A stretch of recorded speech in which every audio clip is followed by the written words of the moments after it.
Alam niyo po,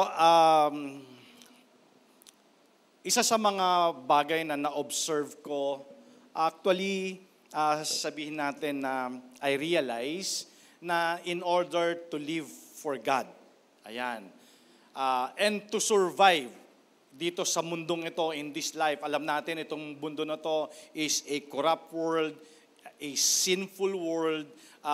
In order for us to survive, kailangan natin ng pananampalataya. Pakisabi nga po, pananampalataya.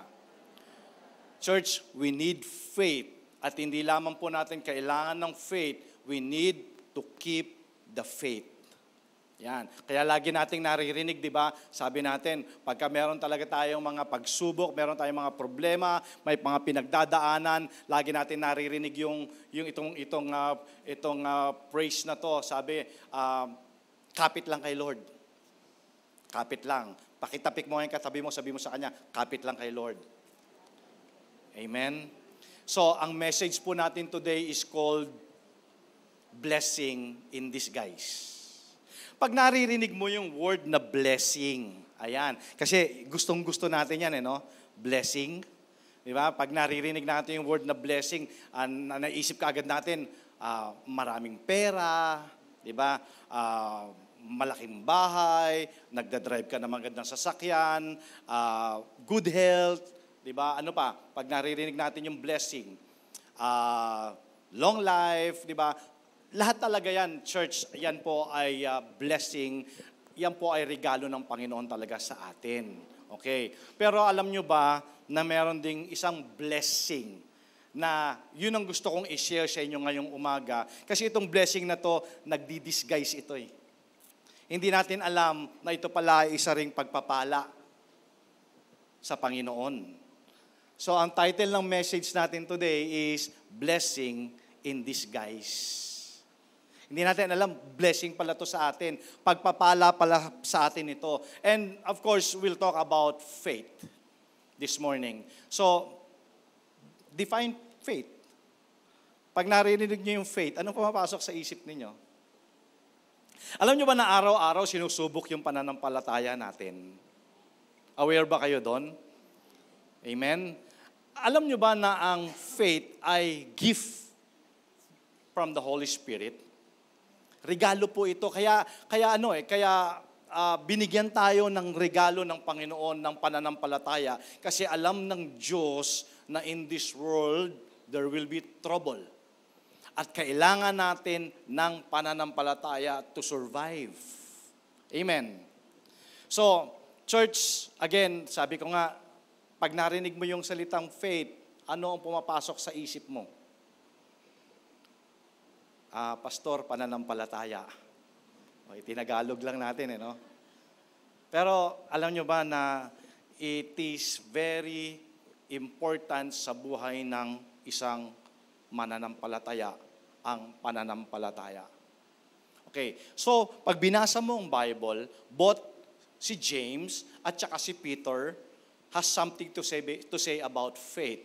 Okay, first, open your Bible in book of James chapter 1, verses 2 to 4. Okay, sabi po dito, Dear brothers and sisters, when troubles of any kind come your way, consider it an opportunity for great joy. Grabe, no? Sabi ng Bible, pag meron daw pagsubok of any kind na dumating sa buhay natin, i-consider natin itong kaligayahan. Masaya ba kayo at may problema kayo today?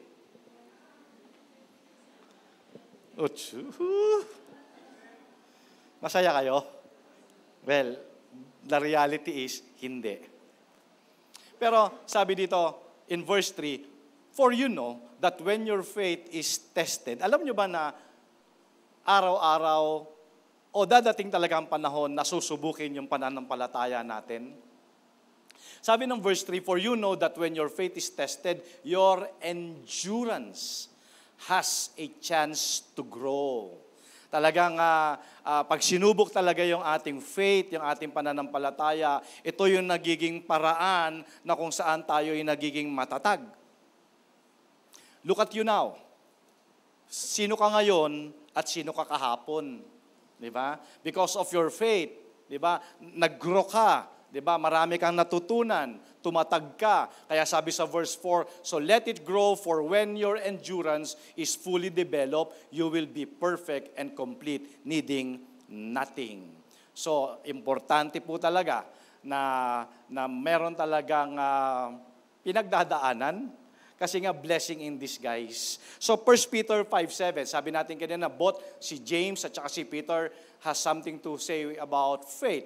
Now, sabi naman ng 1 Peter 5:7, these trials will show that your faith is genuine. It is being tested as fire tests and purifies gold. Nakakita na kayo ng tinutunaw na ginto? Bakit siya dumadaan sa apoy? Kasi pinupurify siya. Okay, yung mga debris, yung mga kung ano nung mga impurities, pag dumaan na yan sa apoy, mahihiwala yung tunay na gold. So ganun din daw yung pananampalataya natin. Sinusubok din yan para sinusubok na gold sa fire. So kailangan makita talaga kung genuine nga yung pananampalataya. Kasi baka naman, kasi alam nyo ba na madali naman manampalataya pag may blessing. Madali man ng palataya pag okay ang lahat, pero papaano na pag dumadaan na tayo sa mga pagsubok. So kaya pala, tinetest din yung ating pananampalataya para makita kung genuine talaga yung ating faith. It is being tested as fire tests and purifies gold.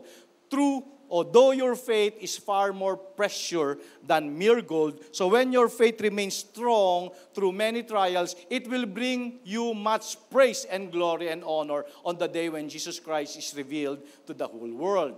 So, paano mo nga naman malalaman strong ang faith mo kung hindi ka susubukin? Alam nyo ba na ang faith cannot grow without trials? If our faith is to increase, then we must go through trials in life. One's faith cannot increase without problems, trials, and hardships. Kaya pag ang isang tao, sinabi niya kay Lord, Lord, increase my faith. Alam mo ba na pag sinabi mo yon, ibig sabihin nun, mag-i-increase din yung trials and burden mo? Interestingly, church, sabi ko nga po sa inyo kanina, I observe na, and I've been thinking about itong mga scripture na binasa natin, yung sinabi ni James, yung sinabi ni Peter. Interestingly, na nakita ko kung paano talaga ang Holy Spirit mag-work. Kasi sabi ko nga po sa inyo kanina, ang faith kasi, gift din ng Holy Spirit yan sa atin. Ibinigay ng Lord sa atin yung faith. Okay? Dahil alam ng Panginoon na kakailanganin natin yan as long as we are living in this world. Okay? So, amazingly, makikita natin talaga, sabi ko nga, ano ba yung buhay mo dati at yung buhay mo ngayon na ikaw ay meron ng pananampalataya sa Panginoon, makikita mo talaga kung paano talaga kumilos ang Panginoon sa buhay mo. Okay? So, today I would like to share kung ano talaga yung natutunan ko dun sa mga salita ng Diyos na ating pong pinag-aaralan. So, it is the increase of burden. Ito yung na-observe ko. It is the increase of burden, yung mga hardships natin, that strengthens us to carry a heavier burden. Okay, ulitin ko. It is the increase of burden that strengthens us to carry a heavier burden. So, ano ang illustration nito? Para tayo makapagbuhat, okay, in order for us to carry a 100 kilos of weight, we need to practice lifting heavy weights. Tama? Hindi po pwedeng yung ngayong araw na to, bubuhat ka na kaagad ng 100 kilos nang hindi mo pinapractice. Otherwise, mapipilayang ka. So, naniniwala ba kayo na sa pagsubok ng buhay, doon tayo tumatatag? Amen. Sino ba dito yung may mga pagsubok?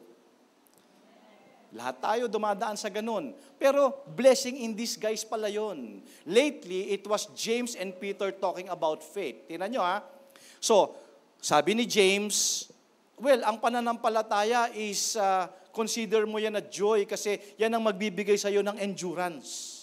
Sabi naman ni Peter, well, ang faith naman tinetest yan para malaman kung genuine. Now, tingnan naman natin, ano naman nasabi ni Apostle Paul about faith? Okay, alam niyo naman na si Apostle Paul was greatly used by God. Di ba? Pagka binasa mo ang New Testament, at least 13 books, if I'm not mistaken, was written by Apostle Paul. Okay, and pag binasa mo yung kanyang background, yung kanyang life story, makikita mo talaga kung paano talaga amazingly ginamit siya ng Panginoon. At dahil sa ganun katindi yung paggamit ng Panginoon kay Apostle Paul, nandun yung temptation. Yung temptation ng self-glorification. Di ba? Yung para bang alam mo naman, pagka marami kang mga achievements, di ba, nagiging arrogant tayo, nagiging mayabang tayo. Okay, so itong kay Apostle Paul, isa na namang uri ito ng pagsubok. Kung kay James endurance, kung kay Peter yung genuineness, kay Paul naman, ang test ng faith niya is para hindi siya magyabang. In 2 Corinthians chapter 12 verse 7 says, so to keep me from becoming proud, I was given a thorn in the flesh. Nabasa niyo na story ni Paul? Diba? Sabi ng Bible, he was given a thorn in the flesh, a messenger from Satan to torment me and keep me from becoming proud. So makikita mo dito sa tatlong mga characters, mga heroes of faith, diba? Makikita mo iba-iba yung pinagdaanan nila na testing about faith. Okay. Now, in Apostle Paul's case, sinabi niya, meron daw siyang thorn in the flesh. Alam mo, itong thorn in the flesh na to, while reading your Bible, makikita mo na yung sa kanya, physically, meron siyang some kind of eye disease. Parang bang everything, he was used amazingly by God at pwede siyang matempt ng self-glorification. Pero, tingnan ninyo, ginagamit siya mightily ng Panginoon. Nasa kanya lahat yung pwede niyang ipagyabang, pero hindi hinayaan ng Panginoon na everything is perfect in his life. Meron siyang thorn in the flesh. Okay, ang sabi ng mga Bible scholars, yung thorn in the flesh daw ni Paul could be a bad eye disease. Kumbaga may problema siya sa mata.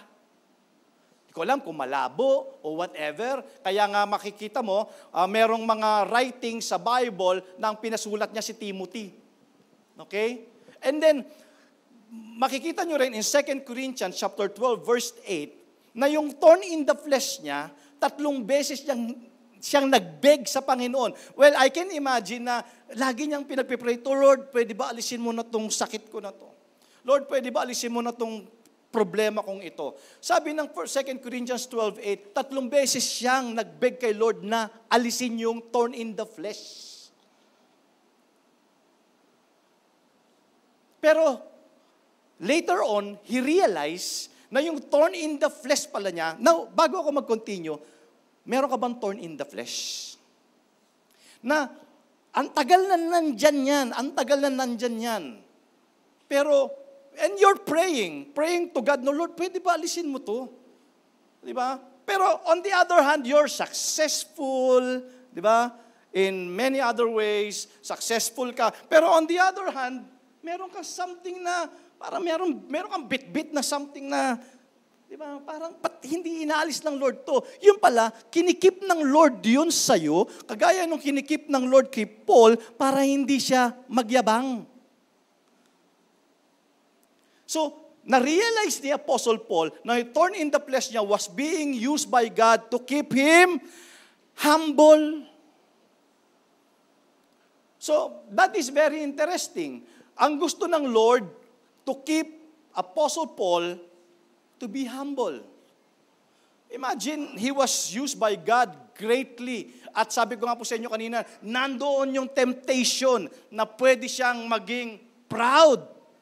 Diba? Yung self-glorification, yung bang minsan narinig ba, pag nakikita mo yung mga achievements mo, galing ko talaga.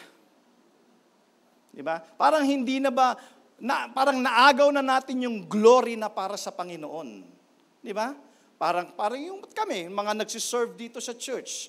Diba? Minsan, Pag hindi tayo maingat, maaagaw na natin yung glory na para sa Panginoon. Kaya nga, lagi dapat nasa isip natin na lahat ng glory and praises para sa Panginoon lang. Whatever achievements, anuman ang marating mo, yan ay biyaya lamang ng Panginoon sa iyo. Amen? So in Apostle Paul's case, it would have been easy for him to become elevated in his own eyes. Kaya inallow ng Panginoon itong trials na to, na tinatawag na Bible na thorn in the flesh. Again, ibabalik ko po yung tanong, meron ka bang thorn in the flesh? Grabe, pastor, thorn in the flesh ko talaga tong asawa ko. Diba? Thorn in the flesh ko tong anak ko. Diba? Pastor, successful naman ako sa business ko, 'di ba? Successful naman ako sa pagpapamilya ko, pero bakit ang tagal na nitong thorn in the flesh na to, hindi mawala-wala. Yung pala kinikip lang ng Lord yan diyan para hindi ka maging arrogant. Amen. So, Paul's thorn in the flesh, which God allowed to keep Paul humble, and alam naman natin, nangyari talaga yung kay Paul. Kaya I remember yung sabi ni John the Baptist, di ba? I must decrease so that God may increase. Ganon talaga tayo, mga kapatid. Talagang ang lahat talaga ng glories para sa Panginoon.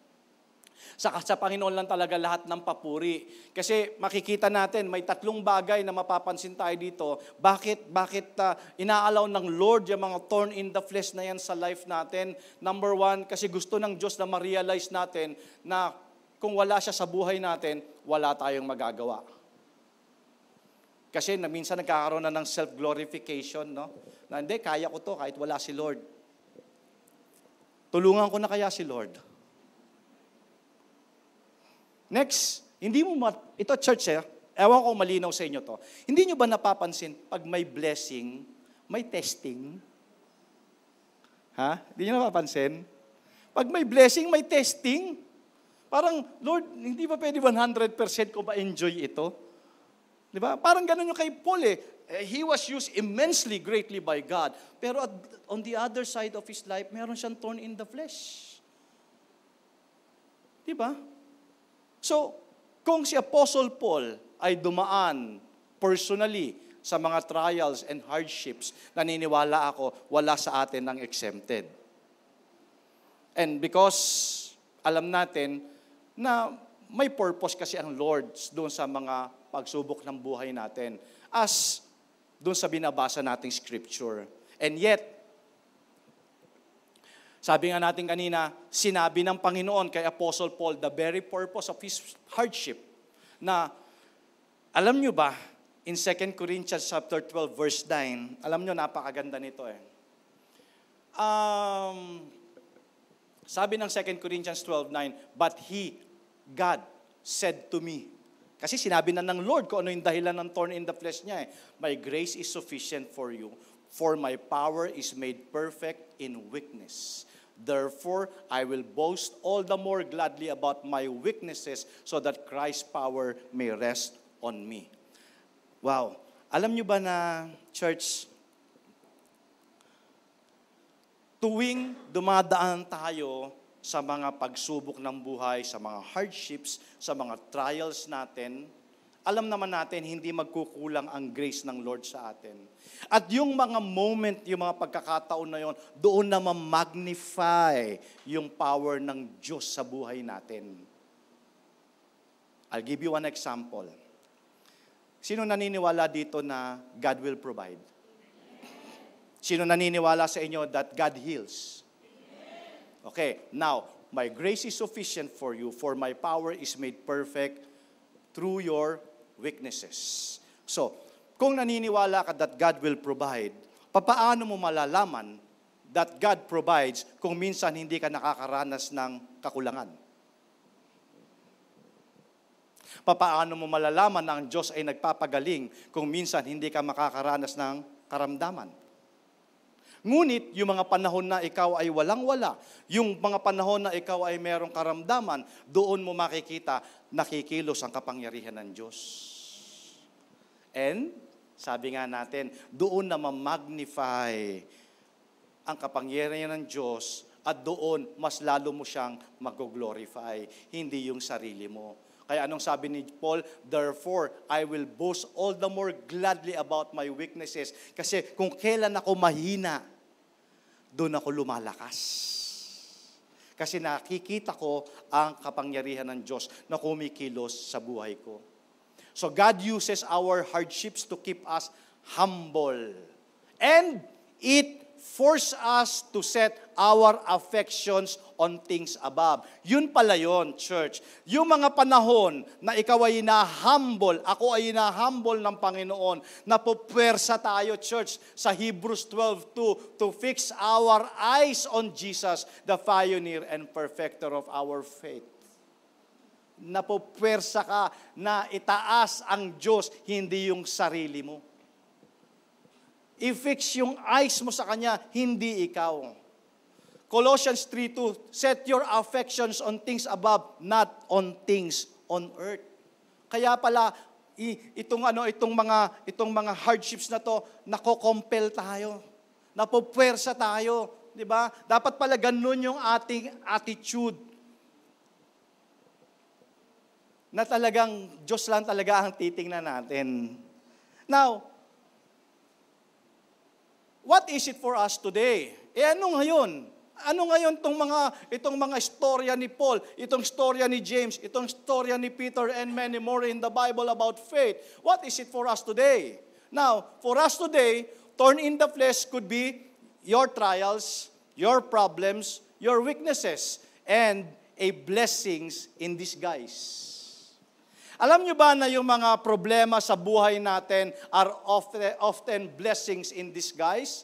And church, ibig sabihin, pag meron palang mga trials and problems sa buhay natin, tingnan natin ito. Let us learn this and view this from the spiritual point of view. Huwag natin siyang tingnan as literal. Tingnan natin, bakit nasa iyo yan? Ano ang gustong ituro ng Lord sa iyo? Tingnan mo siya in spiritual point of view. So the greater the burden placed upon us. Di ba? Minsan parang hindi ko na kaya, pagod na ako, hirap na ako dito sa mga problema na to. So the greater the burden placed upon us, the greater faith required. Yun pala yun. The greater faith required to hang in there. Ibig sabihin, mas lalo kang dapat na kumakapit sa Panginoon. Kasi yung iba, pag ang laki na ng problema, naghahanap na sila ng i-blame. Di ba? Kadalasan, nabiblame pa nga si Lord Ba, Lord, kala ko ba gracious ka? Akala ko ba caring ka? Akala ko ba loving ka? Yes, He is. Kaya nga nandyan pala yan. Kasi God knows na in this world there will be trouble and you need faith. Kaya pala binigyan tayo ng regalo ng Diyos ng faith as long as we are living in this world. Because it takes faith to continue living for God. Para magpatuloy tayo sa Panginoon, kailangan natin ng pananampalataya. When things turn for the worse sa buhay natin, yun pala yun. Kaya, church, tingnan natin siya in the spiritual point of view. Kaya sabi ko sa inyo kanina, meron ka bang thorn in the flesh? Tingnan mo siya in spiritual point of view. Bakit nga ba ito nandito? Ano ang itinuturo sa akin ng Panginoon? Ano ang gustong gawin sa akin ng Lord? Gusto niya ba ako mag-endure? Bigyan ko kayo ng isang illustration. Endurance. Nung ikaw ay bata, iba yung pagsubok mo. Pero nung ikaw ay nagkakaedad na, patindi yung pagsubok mo. Tama? Tama ba? At hindi ka makakapunta ng grade 6 kung hindi mo maipapasa yung grade 5. Parang pananampalataya, di ba? Parang problema, kailangan mo ma-overcome ito para maka-step ka to the new level. Okay? So, ulitin ko, church, the greater the burden placed upon us, the greater faith required. Yun pala yun. Kasi kung hindi mag-i-increase yung pananampalataya natin, you will self-destruct. Maniwala po kayo. Bigyan ko kayo ng isa example. Yung mga bodybuilders. Yung mga bodybuilders dito. Sila Jake, Jake, si Mark, mga bodybuilders siya mga yan. Build ng build. Okay, joke lang, brother. Okay, so, tingnan nyo di ba yung mga bodybuilders, tingnan nyo, yung new muscle nila is nabibuild, okay, na-strengthen yan by exercising the muscle. Kailangan nilang ma-exhaust, di ba, to the point na talagang, di ba, pagka nagbabarbell ka, binubuhat mo siya hanggang doon sa hanggang kaya mo. 1, 2, ayoko na. Diba? 2 lang pala, no? Diba? Pero pag exhaustion, di ba, yung overtiredness, pag ikaw kasi nagbibuild ka ng muscle, kailangan ma-overtired yung muscle mo. Likewise, ganun din sa exercising ng faith natin. Yung mga trials natin in life will make us more mature and stable in the Lord. Yun yung nagpapa-stable sa atin, sa Panginoon. Pag yung ating pananampalataya ay matigas yung pananampalataya natin, matibay. Di ba? Sabi ko nga, I have illustrated this many years ago. Sabi ko sa inyo, di ba, pag si Manny Pacquiao, nung ipanganak si Manny Pacquiao at saka nung ipanganak ako, kaming mga lalaki, pareho lang kami ng bilang ng muscle. Mas matigas lang yung muscle ni Manny Pacquiao kasi lagi niyang ine-exercise kaysa sa muscle ko. Okay? So, ganun din ang faith. The more na ine-exercise mo yung faith mo, the more na tumitigas yung faith. Gets nyo? So, it will make us more mature yung mga trials in life. Mas lalo tayo nagiging stable kay Lord. Sometimes, our faith, hindi naman laging, di ba, yung faith natin, hindi naman laging sa panahon strong tayo eh. Di ba, hindi naman laging strong yung faith natin. Minsan nga, lumalagpak pa tayo eh, di ba? Lumalagpak pa tayo. Pero tingnan nyo to, ang ganda. Proverbs 24:16, for though the righteous fall 7 times. Sabi ng Bible, bumagsak ka man ng 7 beses, pero babangon kang muli. Diba? Dahil sa pananampalataya. Kasi alam nyo, church, hindi ko alam kung merong Kristiyano na invincible. Sabi ko nga, meron bang exempted sa atin? Kasi kahit gaano ka kalakas na Kristiyano, one day, your faith will be tested. Susubukin talaga yung pananampalataya natin. And unshakable faith needs your faith to be shaken. Tama? Kung gusto mo na makita na yung pananampalataya mo, parang pag may lindol na dumating, yung bahay mo, hindi natitinag. Ganon din pala, unshakable faith needs your faith to be shaken.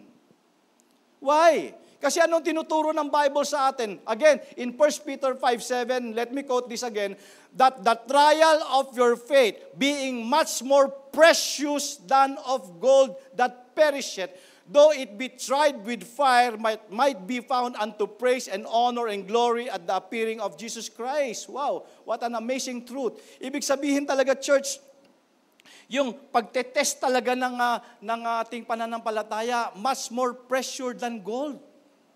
James 1 chapter 3 verse 4, for you know that when your faith is tested, your endurance has a chance to grow. Diba? Kaya pala ang Bible, pag binasa mo, merong yung faith, iba-ibang level. May little faith, diba? Merong great faith.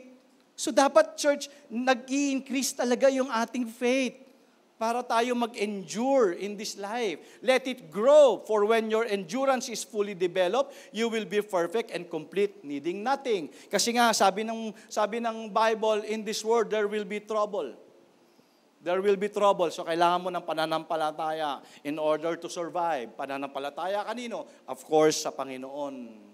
The trials and tribulations in our life are more valuable than gold. In fact, much more, ang sabi ng Bible, literally, much more precious than of gold. Ibig sabihin, ano ngayon kung marami kang pera? Ano ngayon kung marami kang gold? Kung wala kang pananampalataya, you will self-destruct. Di ba? Sabi ng Bible, literally, precious than gold. Kaya, in 1 Peter chapter 4, Sabi ng verse 12 to 13, so dear friends, don't be surprised at the fiery trials you are going through as if something strange were happening to you. Pag nabasa mo to, anong pagkakaunawa mo? Sabi dito, dear friends, do not be surprised at the fiery trials you are going through as if something strange were happening to you. So, sabi dito, huwag kang magtaka kung mayroong mga pagsubok ng buhay. Huwag mo pagtakhan. Instead, be very glad for these trials make you partners with Christ in His suffering so that you will have the wonderful joy of seeing His glory when it is revealed to all the world. Well, minsan nagtataka tayo, nag-isip tayo, bakit ba nangyayari sa akin to? Siguro ito yung marahil na gustong iparating sa atin ng Panginoon through His Word, na don't be surprised. Talagang dadaanan mo talaga yan. Pero on the other hand, sabi ng Panginoon, sa mga ganyang panahon, doon naman ipinapamalas ng Panginoon yung kanyang kapangyarihan sa atin through our weaknesses. So, church, wag daw tayo ma-surprise. Sabi mo sa katabi mo, wag ka ma-surprise sa mga pagsubok na dinadaanan mo. So, meron ka bang thorn in the flesh? Pero gusto kong balikan ito. Sabi dito, sabi ng 1 Peter 4:12-13, dear friends, don't be surprised at the fiery trials you are going through as if something strange were happening to you. Instead, be very glad. Wow. Siguro sinasabi nyo, hindi, be very glad. Pwede ba sa'yo na lang yung problema ko? Yeah. It's hard for us to view trials, problems, afflictions as instead be very glad. Meron ba dito yung, wow, tuwan-tuwa ako kasi may problema ako? Diba? Ganun, no? Happy ako. Talagang pinopost mo sa Facebook, di ba? I'm happy today kasi ang dami kong problema. Ganun, di ba? Bakit kaya wala tayong nababasang ganun sa FB, no? Kasi church, be very glad. As believers, we must learn to recognize the burden upon us is a life of blessings from the Lord. Blessing in disguise siya. In a sense, na kaya pala nandyan yan kasi may purpose ang Lord para tayo ay mag-endure sa pananampalataya. Para tayo ay tumatag. Kasi alam ng Panginoon, isang araw, susubukin yung pananampalataya mo. Amen. So, walang nangyayari sa buhay natin na walang permission ng Panginoon. Remember, Romans 8:28, all things work together for good to those who love the Lord and called according to His purpose. So, lahat ng nangyayari sa buhay ng isang anak ng Diyos, lahat yan may kinalaman yan sa purpose ng Lord sa'yo. So, knowing this truth, mga kapatid, we should trust upon the Lord and rely upon His wisdom and guidance.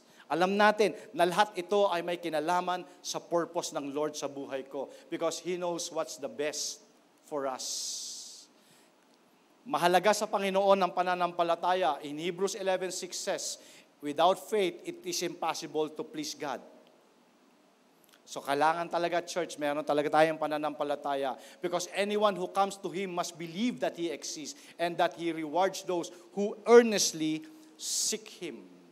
So, pag binasa mo ang New Testament ng Bible, possibly, yung mga disciple ni Jesus Christ, nabasa nyo na ba yung request nila one time? In Luke 17:5, sabi ng mga apostle niya, Lord, increase our faith. Kasi alam nila na ang faith, magbibigay ito ng kapurihan. And God is pleased sa pananampalataya ng mga kanyang mga anak. Kaya marahil siguro itong request nila, sabi nila, Lord, increase our faith. So, naiintindihan ba natin pag nag-pray tayo kay Lord na increase yung faith natin? Ibig sabihin nun, i-increase ng Lord yung mga trials natin. Are you ready? Hindi, Pastor, dito na lang ako. Okay lang little faith para little trials. Meron di ba ditong nag-pray na, Lord, increase mo naman yung patience ko? Okay, sabi nila, sige, increase ko yung patience mo, padadala kita ng mga taong walang, talagang ang hirap pagpasensyahan. Tama? Paano nag-increase yung patience nyo? Paano? Pag tumaas sweldo mo? Hindi. Pag nagkakotse ka, hindi. Pag nagkabahay ka, hindi. Paano tumataas ang patience? Pag may mga taong pinadala sa'yo ng Lord para pagpasensyahan mo. Tama. Amen? Totoo. So, sino dito gusto mag-pray ng, Lord, increase my patience? Ibig sabihin nun, ayan na, sige, padadalang kita ngayon. Tingnan ko kung hanggang saan ang pasensya mo. Kaya itong mga disciples na to, well, I could say, wala silang idea kung ano hinihingi nila kay Jesus. Because faith can only be increased through hardships and trials. Di ba? Pero ganun pa man, mga kapatid, maniwala po kayo sa akin, pag nag-increase naman ng faith mo, sabi ng Bible, you will be complete and needing nothing. Ibig sabihin nun, kayang-kaya mo na. Sakalam ka na. Di ba? Amen? I also observe and realize, sabi nga natin kanina, the greater faith na kailangan mo, the greater burden. Tapos pagdating mo doon sa panibagong level, new devil. No? New level, new devil eh. Grabe. Kung nandito ka na sa pananampalataya na to, iba naman ang kalaban mo dun. Tama? Do you agree? Sabi ko sa inyo, nung bata ka, iba yung kalaban mo. Ibang faith yung ginagamit mo. Pero habang ikaw ay nag-grow, di ba sabi kanina, let it grow. Pero habang ikaw nag-grow, patindi rin ang patindi yung pagsubok. Iba yung problema nung bata ka, iba yung problema mo ngayon na hinaharap. Di ba? At minsan, ito matindi, church. Talagang kailangan talaga natin ng pananampalataya. 2 Corinthians chapter 4, verse 8 and 9. Sino sa inyo dito yung nakakaranas nito? We are pressed on every side by troubles. Mayroong left side, may right side, may front, may back side. We are pressed on every side. Grabe, yung mga problema, hindi pa tapos yung isa, paparating na naman yung isa. Diba? Dinidil mo pa lang yung isa, eto na naman yung isa. Hindi matapos. Tama? Kaya tuloy, naubos yung panahon mo, kakasolve ng problema. Pero ganun pa man, sabi pangako ng Lord, but we are not crushed. We are perplexed, but not driven to despair. We are hunted down, but never abandoned by God. We get knocked down, but we are not destroyed. Kaya kita mo hanggang ngayon, nakatayo ka pa. Tama? Kasi ang promise ng Lord, di ba, you will never be destroyed. Amen. Pero kailangan mo ng faith in order to survive. Problem is real. Hindi ko sinasabing hindi totoo ang problema. Totoo po yun. Gusto mo?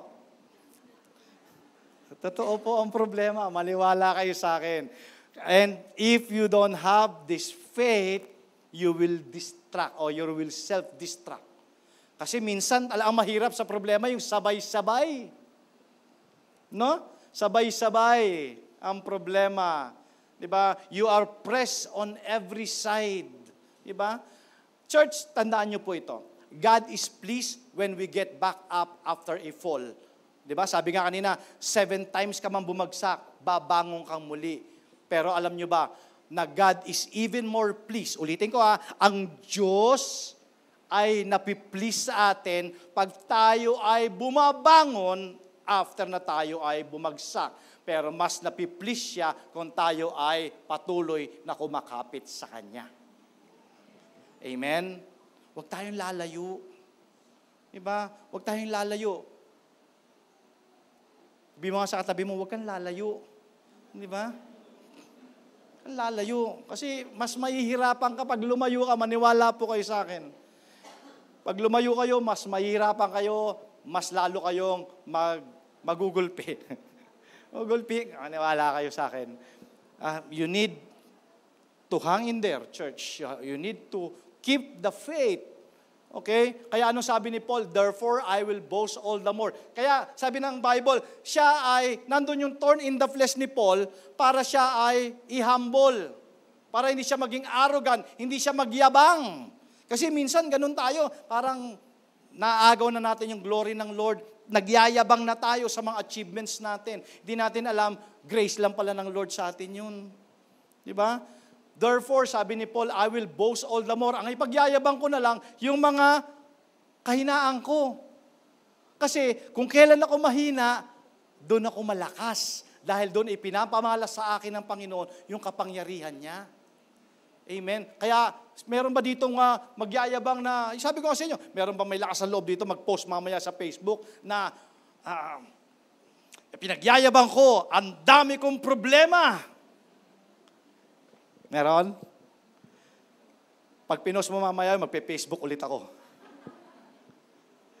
Pero totoo na, church, no? Yun pala dapat, ang pagyabang natin yung kapangyarihan ng Panginoon kung paano siya kumikilos sa atin. Na kung kailan tayo mahina, doon na ma-magnify yung power niya sa atin. Di ba? Kaya pala sa weakness natin, dapat mapifix natin yung eyes natin sa Kanya. Kasi doon ma-magnify. Doon niya ipapamala sa atin yung kanyang power. It is during the troublesome times, church, na sa buhay natin, mapupwersa tayo to place a greater faith in God. Saan mo na pa-practice yung faith mo? In good times? Well, of course, di ko inaalis na napapractice din natin yung faith natin in good times. Pero all the more, napapractice natin yung faith natin in bad times.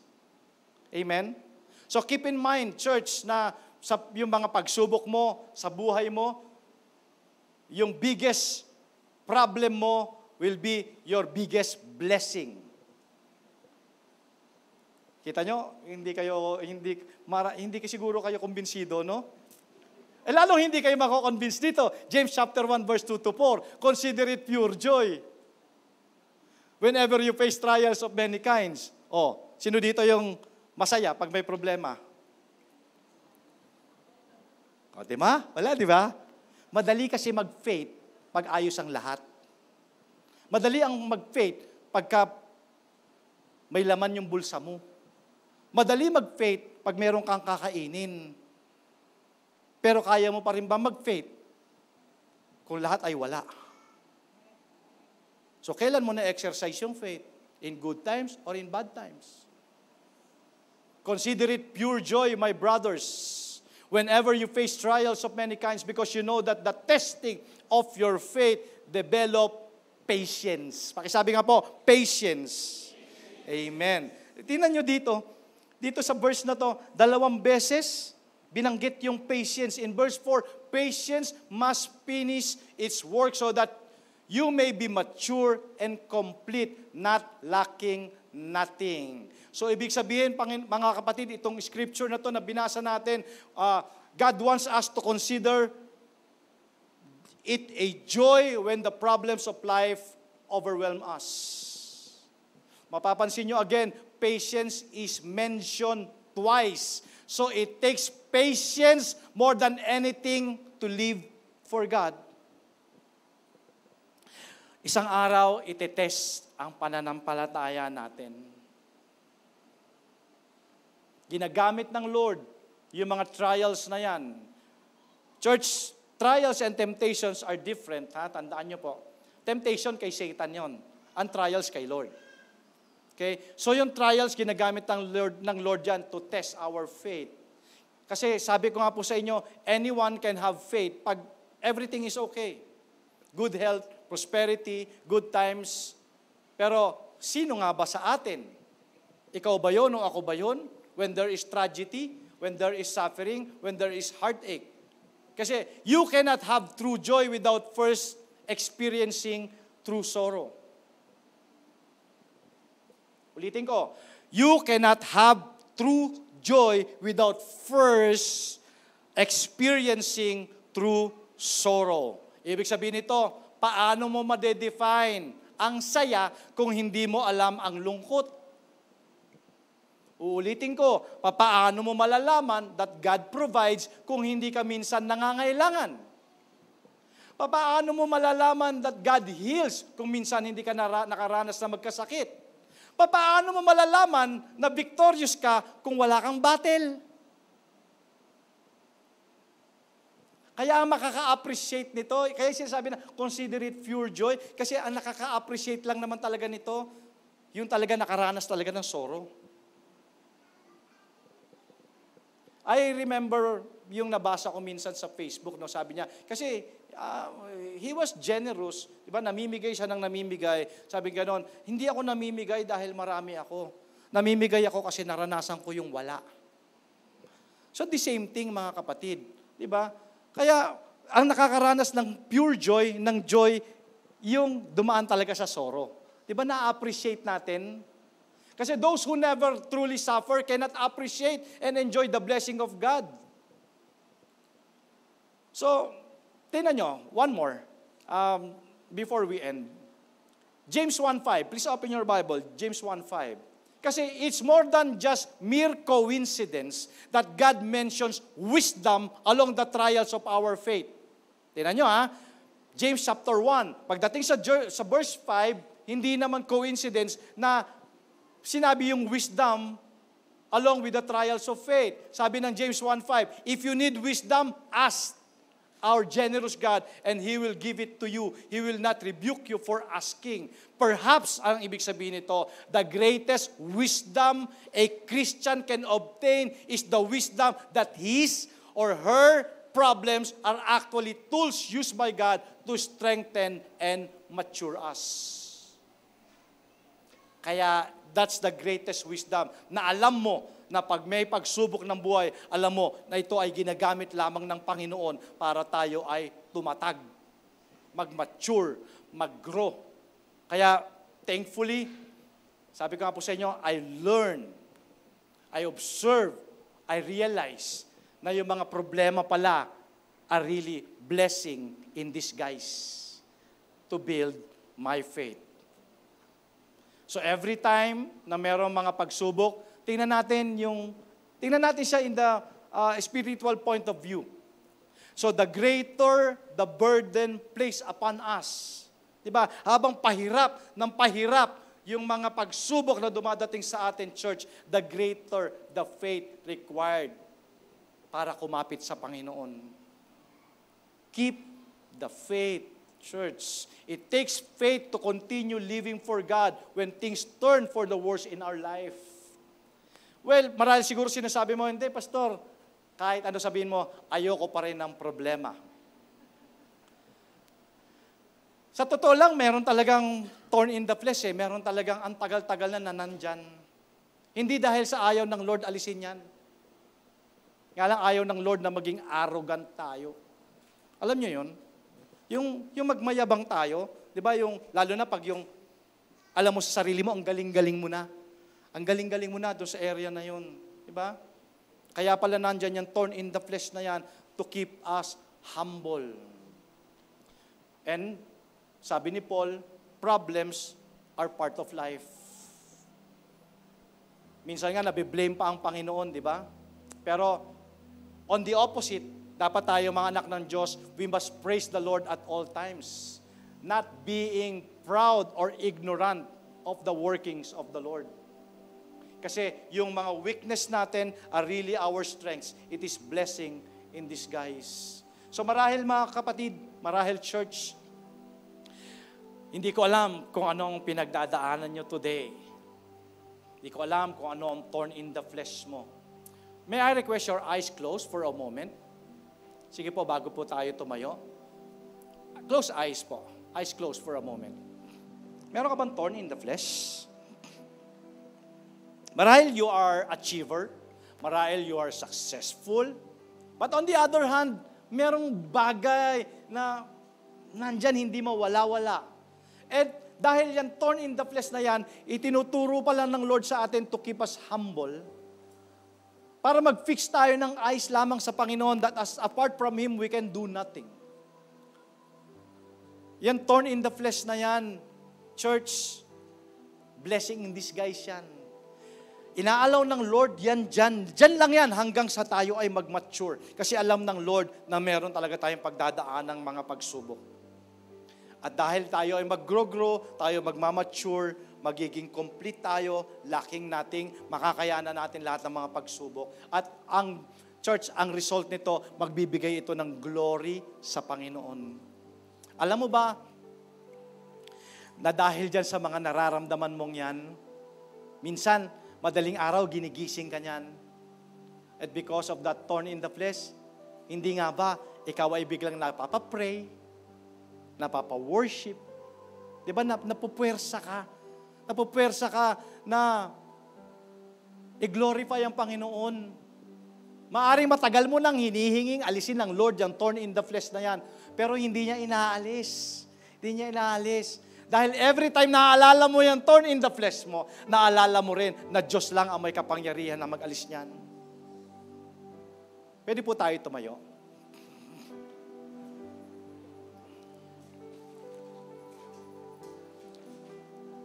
Ang sabi ng Bible, huwag mong pagtakhan. Bakit ka merong mga trials? Nandyan yan para tayo ay mag-endure. Dahil walang exempted sa atin as long as we are in this world. If you will not cooperate, if you will not keep the faith, ikaw din na masasaktan. If you want to survive, you need faith and you need wisdom. Ang faith ang nagbibigay ng glory at napiplease ang Panginoon pag tayo po ay mayroong pananampalataya. Ilang beses ka man bumagsak, babangon at babangon ka ng Panginoon. Pero mas napiplease ang Panginoon kung tayo ay nagpapatuloy. Mas napiplease ang Panginoon kung patuloy tayong kumakapit sa Panginoon. What matters or whatever happens. So ano ang thorn in the flesh mo? Meron ba?